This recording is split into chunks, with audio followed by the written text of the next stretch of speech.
ക്യാൻസറിനെ കുറിച്ചിട്ട് ഒരുപാട് സംശയങ്ങളുണ്ട് ആൾക്കാർക്ക്.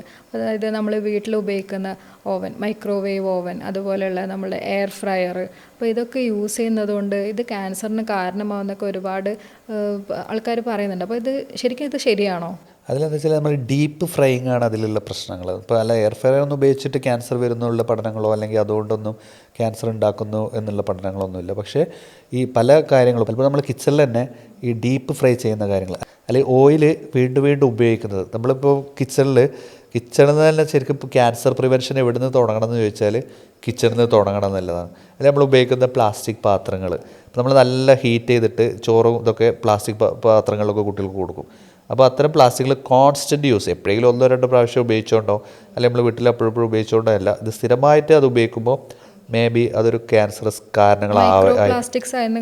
വരാനുള്ള സാധ്യതയുണ്ട്. പിന്നെ അതേപോലെ തന്നെ നമ്മൾ കിച്ചൺ കട്ടിംഗ് ബോർഡുകൾ, ഈ പ്ലാസ്റ്റിക്കുകളാണ് അധിക കിച്ചൺ ബോർഡുകളുള്ളത്. അപ്പോൾ അത് ഉപയോഗിക്കുമ്പോൾ അതും പ്രശ്നങ്ങളുണ്ടാവും. അതെ. പിന്നെ നമ്മളെന്താ നല്ല തിളച്ച ചിക്കനിലും തിളച്ച ബീഫൊക്കെ ആകുമ്പോൾ അല്ലെങ്കിൽ എന്തെങ്കിലും കറികളിലൊക്കെ നമ്മൾ പ്ലാസ്റ്റിക്കിൻ്റെ തവി കൊണ്ടാണ് നമ്മൾ പലപ്പോഴും കോരുന്നത്.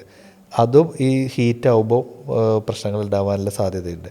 അതുപോലെ തന്നെ ഈ ടെഫ്ലോൺ കോട്ടിങ്ങുള്ള പാത്രങ്ങൾ, നമ്മൾ നോൺ സ്റ്റിക്ക് പാത്രങ്ങളൊക്കെ പല വീട്ടിൽ ചെന്ന് നമുക്ക് കാണാം ഇളകി പറഞ്ഞ് പോരാറായിട്ടുണ്ടാവും. പക്ഷേ സ്ത്രീകളുടെ ഒരു സ്വഭാവം എന്ന് പറഞ്ഞാൽ പലപ്പോഴും അത് ഒഴിവാക്കാൻ അവർക്ക് തോന്നില്ല, അവർ വീണ്ടും വീണ്ടും ഉപയോഗിച്ചുകൊണ്ടിരിക്കും. അത് ഗുണത്തേക്കാളേറെ ദോഷം. ശരിക്കും ടെഫ്ലോൺ തന്നെ നമ്മൾ അധികം കോൺസ്റ്റൻ്റ് ആയിട്ട് ഉപയോഗിക്കരുത്. അതെ, അത് കോമൺ ആയിട്ട് എല്ലാവരും ചോദിക്കുന്ന ഒരു ചോദ്യമാണ്, നോൺ സ്റ്റിക്ക് പാത്രങ്ങൾ ഉപയോഗിച്ചാൽ ക്യാൻസർ വരുമോ. അപ്പോൾ അവിടെ നമുക്ക് മനസ്സിലാക്കാൻ പറ്റുന്നത് അതിൻ്റെ കോട്ടിങ്ങിൽ ഇളക്കമൊന്നും സംഭവിച്ചിട്ടില്ലെങ്കിൽ അത് സോഫാർ അത് സേഫാണ്. അതെ, അതെങ്കിലും അത് ഹൈ ഹീറ്റിലേക്ക് പോവുകയാണെങ്കിൽ അതും നല്ല ഡീപ്പ് ഫ്രൈയിങ്ങിലേക്കും ഹൈ ഹീറ്റായിട്ട് കുറേ ഇപ്പം നമ്മൾ ഈ രാവിലെയൊക്കെ അപ്പം ചൂടാൻ അല്ലെങ്കിൽ പത്തിരി ചൂടാനൊക്കെ കുറേ സമയം ഇത് ഓൺ ചെയ്ത് വെക്കും. അപ്പോൾ അത്രയും ഹീറ്റ് നമ്മൾ പെട്ടെന്നല്ലേ ലോ ഫ്ലെയിമിലോ ഒന്ന് കുറച്ച് സമയം ഉപയോഗിച്ച പ്രശ്നം. പക്ഷേ ഹൈ ഫ്ലെയിമിലേക്ക് ഇത് പോകുമ്പോൾ അതിൽ നിന്ന് പ്രശ്നങ്ങൾ ഉണ്ടാവാൻ സാധ്യതയുണ്ട് എന്നുള്ള കാര്യങ്ങളും പറയാറുണ്ട്. അപ്പോൾ അതൊന്ന് നമ്മൾ കിച്ചണിൽ തന്നെ തുടക്കത്തിലല്ലേ ഏറ്റവും ശ്രദ്ധിക്കേണ്ട കാര്യമാണത്.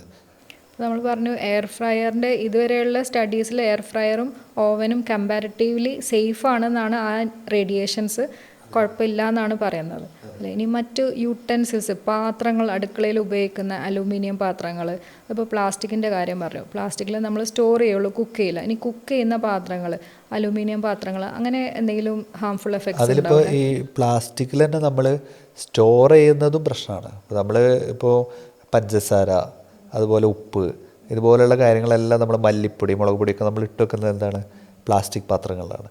അതും കുറേ കാലങ്ങളോളം അതിലിട്ട് വെക്കുന്നതും പ്രശ്നങ്ങൾ ഉണ്ടാക്കാമെന്ന് പറയപ്പെടുന്നുണ്ട്.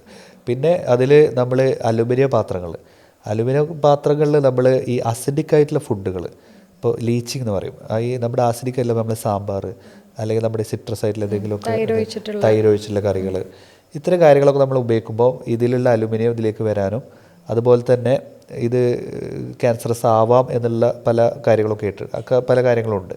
പിന്നെ അതേപോലെ തന്നെ അൽഷിമേഴ്സിന് ഇത് കാരണമാവുന്നൊക്കെയുള്ള പല പഠനങ്ങൾ, പക്ഷേ അത് ഒരിക്കലും അങ്ങനെ ഒരു വ്യക്തമായിട്ടുള്ള പഠനങ്ങളൊന്നുമില്ല. അത് ഏതോ ഒരു അൽഷിമേഴ്സ് രോഗിയുടെ തലച്ചോറ്